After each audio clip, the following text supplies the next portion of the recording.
დღევანდელი გადადგმული ნაბიჯისთვის მე ვფიქრობ ისტორია წერს მსგავსი გაბედული ნაბიჯები, ქმედებები, განცხადებები, თანაშე ყველაფერს ტვერი წაეყრება და მე ასევე მეგობრებთან ერთად პარტია ახალი ვფიქრობთ, რომ ეს არ იყო მხოლოდ ერთი ცალკე აღებული აქტიური საქართველოს მოქალაქე, ახალგაზრდა საქართველოს მოქალაქის შეწყალების აქტი.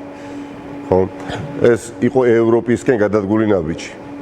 რა თქმა უნდა, ერთი ადამიანის უფლების აღდგენა ძალიან მნიშვნელოვანია და როცა ქალბატონი ზურაბიშვილი ძალიან სწორად და სწორ დროს და სწორი მიზნისთვის გამოიყენეს მის ხელთ არსებულ აი ამ ბერკეტს, რა თქმა უნდა, ეს მხოლოდ არის მისასალმებელი და მადლობა მას ამ ყველაფრისთვის. მე ვფიქრობ, აი დღეს რომ შესაძლებლობა იყოს რეალური ინტერაქტივის ჩატარება 1 საათის განმავლობაში, რომელიც მოიცავდა მოსახლეობის დიდ ნაწილს, მოსახლეობის აბსოლუტური უმრავლესობა მიესალმებოდა ქალბატონი ზურაბიშვილის განცხადებას, რამაც გაათავისუფლა პატიმრობიდან ლაზარე.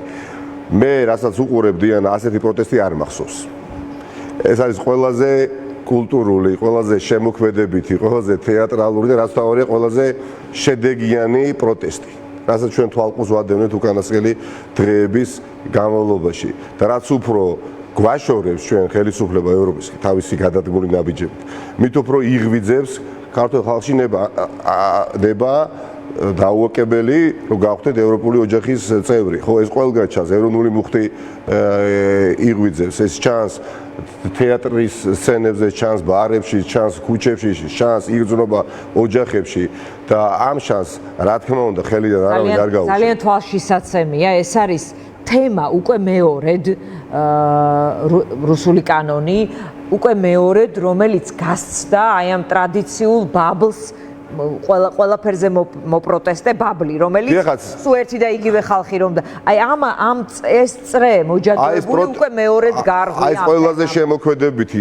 ჩემი შეფასებით, მე ყოველ შემთხვევაში მე არ მახსოვს. მე არ მახსოვს და ძალიან კულტურული პროტესტი მოიცვა ყველა და ყველაფერი, ხო? მიუთითებს ყველას ეხება. თეატრის სცენებზე რა ხდება. ეს მარტო ეს შემთხვევები მიუთითებს და ადასტურებს, რომ ყველას ეხება. ეს არ არის საკითხი, რომელიც ეხება სამოქალაქო საზოგადოებას, რომელიც მნიშვნელოვანი არა, ეხება ჩვენს ისტორიულ მიზნებისა და ამოცანების შესრულებას. და მიხარია, რომ ეს ეროვნული მუხტი იღვიძებს და არავის არ მიეცემა შესაძლებლობა, რომ განეიტრალდეს. ქართულ მოცემამ თავხედურად გადადგა მეორეჯერ თქვენსოგოთ აღნიშნეთ ეს ნაბიჯი, ქარაფშუტულად იმედოვნებდა, როგორც ჩანს, რომ მეორეჯერ მსგავსი პროტესტი ამ ყველაფერს არ მოხვდებოდა, მაგრამ ყველაფერი როგორ დაამთხვია თავისი ლაზარეს სასჯელით, როგორც შემაშინებელი, რომ სხვა ახალგაზრდას თქვათ ნაკლებ мотиваცია კონდეს ზეგან, მასზეგან, ზოგადად აქციაზე გასვლის, იქ საზოგადოებრივი აზრი, აი რაღაც სხვაგვარად მომზადებული შეხვდა თითქოს რეინიცირებას ამ კანონპროექტის, მაგრამ შედეგს იღებს იგივეს და შესაძლოა უფრო ბევრად, ეს იქნება გაუბედავ და ვიტყვის ქართული ოცნება ამ მდგომარეობიდან გამოძვრება მხოლოდ და მხოლოდ ერთ შემთხვევაში, თუ კი ის გადასცემს ქართულ ხალხს ძალაუფლებას. იგრძნობა არ არის აუცილებელი იყო პოლიტიკოსი, არ არის აუცილებელი იყო პოლიტიკურ პროცესებში გამომზვენდილი ნებისმიერი ადამიანი. ალღოს საკითხია, ეს ყველაფერი იკითხება, რომ მასიურად ქართველი ხალხი უკან დახევას აღარ აპირებს. თანაც ამ ყველაფერს აკეთებს და შეტევაზე არის გადასული ძალიან მშვიდობიანი, ძალიან კულტურული და მართლა თეატრალური ფორმებით. და არ არსებობს ხალხის ამ ნებას დაუპირისპირდეს კალაძე და კობახიძე, ხო? ოლიგარქიაში მე არაზე ქონდა გათვლა ქართულ ოცნებას ახლაც. მათ ძალიან კარგად იციან, რომ ოლიგარქიაში, რომელსაც აქვს თავისი სახელისუფლებო გამოხატულება, აი პრემიერ-მინისტრი თითქოს ჩადის, თითქოს თავის აზრებს, პოზიციებს აფიქსირებს ოლიგარქიას წარმოადგენს, მათ იციან, რომ ამ ოლიგარქიაში ხალხის ნება და ინტერესი არის აბსოლუტურად უგულებაყოფილი და ოლიგარქიაში გამარჯვება არის გამორიცხული. ამაზე ქონდათ გათვლა. მე ვახსენე სხვათა შორის ნიკა, რომ ძალიან საინტერესო ინტერვიუ იყო, ერთი დასამახსოვრებელი ფრაზა ყველაზე თემა, რომელსაც ასევე ერიდებოდა ზურაბიშვილი, ანუ რა როგორია, როგორი ბუნება აქვს ამ ხელისუფლებას, თქვა პრორუსულს უწოდებ თუ არა, ის არ პასუხობდა ხოლმე ქვეყნის გარეთაც იყო ასეთი ტიპის კითხვები მისი მისამართით. დღეს ამ ინტერვიუში ღია თქვა, რომ ქართული ოცნება არის რუსული ოცნება და ასევე ის ლაპარაკობდა რა არის მისი ფორმულა. მე იმედი მაქვს ამაზე, მათ შორის ოპოზიციონერი ლიდერები ბევრს ისაუბრებენ, მაგრამ ვიდრე გადავალ ამ ფორმულაზე მათ შორის სასაუბროთ, მინდა გკითხოთ ოცნების გუნდიდან დღეს იყო მუქარანარევი ტონი, რომ თუ შეიწყალებს ეს იქნება და გაჩნდა რაღაც, ასე ვთქვათ, ასეთი მუქარანარევი განცხადებები. რა გამოხმაურება შეიძლება ჰქონდეს ამ პროცესს პრინციპში? მას კეთროვანი ვარო ამბობს, არ აღიარებენ, არ ესალმებიან. აი მეტი რა შეიძლება მოხდეს? იცით რა არის კიდევ ერთხელ გამარჯვება ქართველი ხალხი იზეიმებს. ქართულ ისტორიას რა ძირითადი, რა მთავარი მახასიათებელი აქვს დიანა ძვირფასო მაყურებლები, ხო? მუდმივი ბრძოლა თავისუფლებისთვის, მუდმივი სწრაფვა ევროპისკენ, ხო? მუდმივი სვლა დასავლეთისკენ და ამ გზიდან ვერავინ ვერასოდეს საბოლოო ჯამში ვერ გადაახვევია ქართულ ხალხს. ჩვენი მშობლების თაობამ კიდევ უფროსმა თაობებმა ჩვენ მოგვიპოვეს დამოუკიდებლობა. ყველა ქართულ ადამიანს სხვადასხვა დროს აქვს სხვადასხვა მისია და ამოცანა შესასრულებელი. უფროსმა თაობის წარმომადგენლებას შეასრულეს მისია და დამოუკიდებლობა მოგვიპოვეს, ხო? საესტაფეტო ჯოხი გადმოგვცეს და თქვენი ყველასი ცოცხალი საქართველოს მოქალაქეების მისია დღეს არის ეროვნული და ევროპული იდეის განხორციელება.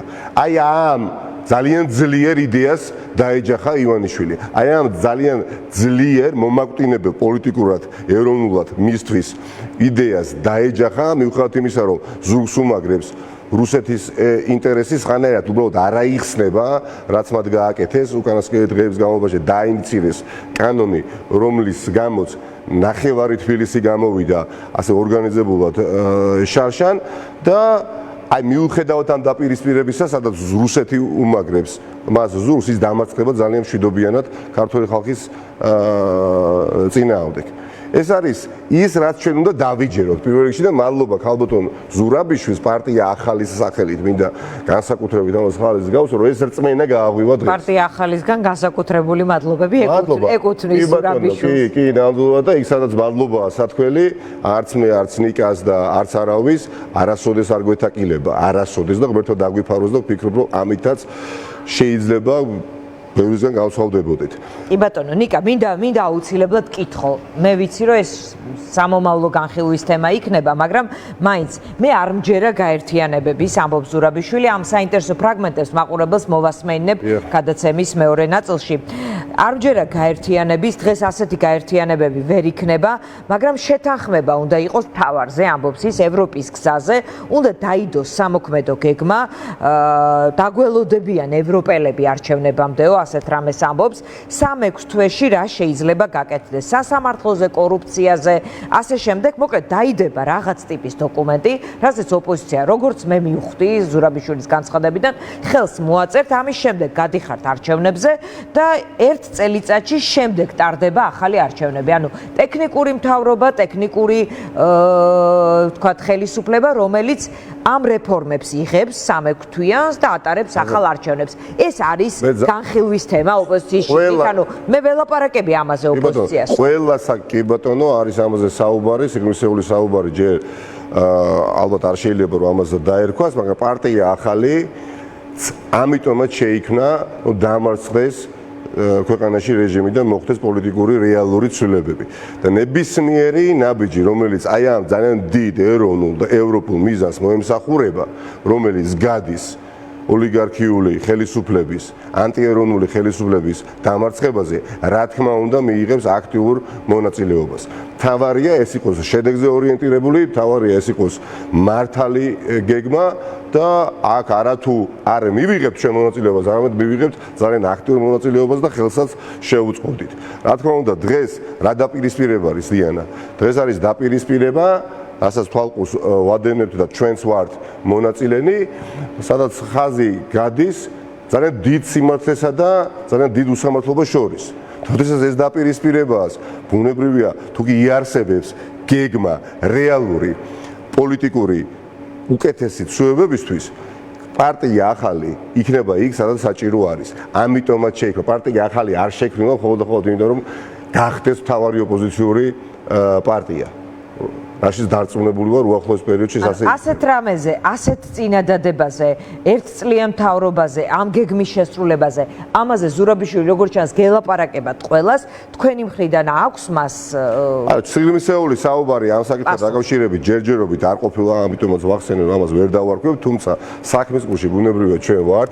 მე ვფიქრობ თქვენს ალბათ არ გამოგჩებოდათ, ეს არ იყო პირველად მის მიერ გაჟღერებული საჯაროდ მსგავსი ინიციატივა. ხო, არა, მაგრამ დღეს რაღაც კონკრეტული იყო. მათ შორის ამბობს, რომ პატარა პარტიები, რომლებსაც 5%-ის გადალახვის შანსი არ აქვს, არ უნდა გავიდნენ 1%-იან დაფინანსების ხიბლი. თუმცა იქვე ქალბატონმა ზურაბიშვილმა ახსენა, რომ ყალბი მექანიკური გაერთიანებების მას არ ჯერა და აქაც ვეთანხმები მას. აქ გაერთიანებაზე არ არის პრინციპში. მე მასთან პირადად მისაუბრია. არა, ყალბი გაერთიანებები, სადაც უბრალოდ ადამიანთა სხვადასხვა ჯგუფები მხოლოდ იმაზე ფიქრობს, როგორ მოხდეს პარლამენტში. უკაცრავად ეს არ არის ის გეგმა, რომელსაც რა თქმა უნდა ხარს დაუჭერს პარტია ახალი და როგორც უკვე მან თავად განაცხადა, არც ქალბატონი ზურაბიშვილი უჭერს ამ ყველაფერს მხარს. რეალური გეგმა ივანიშვილის ხელისუფლების მართვის ბერკეტებიდან ჩამოსაცილებლად, რა თქმა უნდა, იქნება არათუ განხილული, არამედ გავხდებით ამ გეგმის ერთ-ერთი მთავარი განხორციელებლები და მართლაც ვიშრომებთ ფუტკარივით თუ ასეთი რეალური გეგმა იარსებებს და მას ეკნება შანსი განხორციელებას. ამ პროცესს მისცა თუ არა დღევანდელმა შეწყალებამ ასევე რაღაც მუხტი დამატებითი, რომელიც ორშაბათიდან უნდა გაგრძელდეს და გაგრძელდება. რაღაც არო დღეს ბატონმა კობახიძემ რაც იკადრა, კიდევ ერთხელ რამდენი იკადრა, ხო?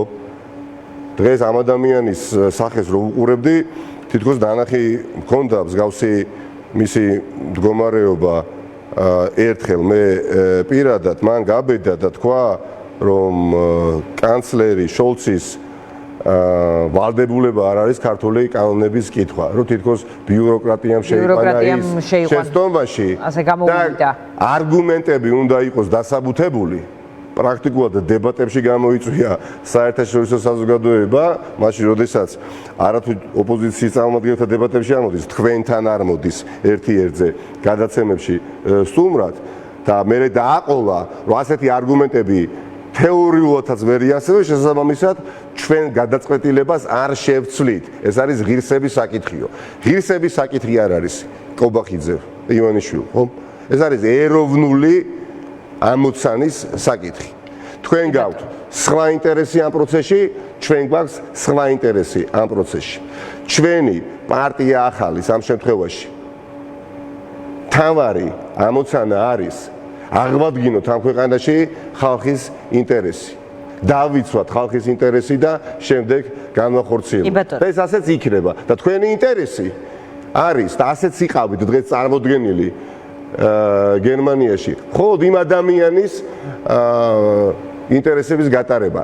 ცხადა დედამიწა სხვაობა და მადლობა ღმერთს საზოგადოების უდიდესი ნაწილი 2024 წელს არანაირ ძალისხმევას არ დაიშურებს იმისათვის, რომ მშვიდობიანად თქვენი ხელისუფლება დამარცხდეს. და ძალიან მიხარია, რომ 2024 წელს დიანა 120,000 ახალგაზრდა პირველად გამოცხადდება საარჩევნო უბნებთან. უკანასკნელი 3 წლის განმავლობაში არჩევნები ამ ადამიანებს საარჩევნო უბნებზე მისვლის მოტივაციას თავად ივანიშვილი აძლევს მისი გადაწყვეტილებას. ძალიან მნიშვნელოვანია 120,000 ახალგაზრდა 18-დან 24 წლამდე ასაკობრივი ჯგუფის ჯერ რომ არ არის ნამყოფი არც ერთხელ არჩევნებზე, აი წელს გამოცხადდება და მშობლებიც იქნებიან. და სხვადასხვა თაობის წარმომადგენლებიც. მადლობა ნიკა მელიას, ძალიან დიდი მადლობა. ვიდრე შემდეგ სტუმარზე გადავალ, ბესიკ ხარანაული, ცოცხალი კლასიკოსი, პოეტი, რომელსაც ბოლო პერიოდში სულ მიმდინარე თემებზე უწევს თავისი ლექსები.